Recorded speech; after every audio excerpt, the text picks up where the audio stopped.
How's it going, everyone? Today I'm going to show you how to replace the battery on the 2016 to 2023 Toyota Tacoma. So our first step is to disconnect our negative battery terminal. We're going to use a 10mm socket with a ratchet. Just loosen it up enough where you can pull it off and just set it to the side.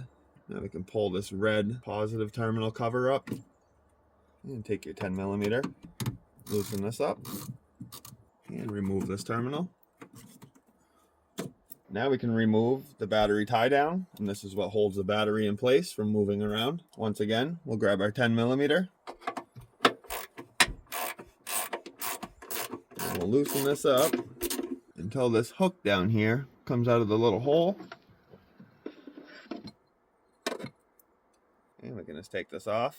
There is no handle on this battery, so you're just gonna have to grab it with what you can on each side and pull it up out of place.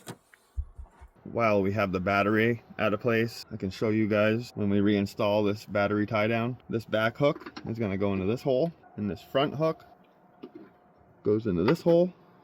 And anyone looking for the information on the battery, there are the numbers.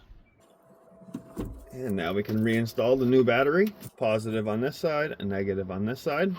Take our battery tie down and we'll get this back hook into that hole that I showed you in the video. And now we can get our front hook in. Take our 10mm. We'll tighten this back down. You can see the battery still moves. We just want to go until the battery does not move.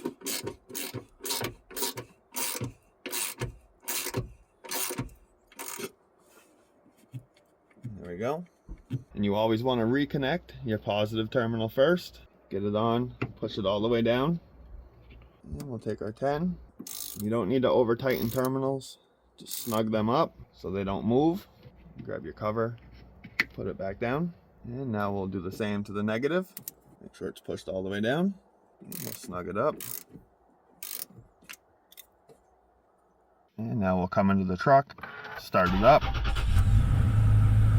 and everything is all set. And that finishes this video up on how to replace your battery. If this video helped you out, if you could give it a like. If you have any questions, leave a comment. And if you're not subscribed to my channel, make sure you hit that subscribe button.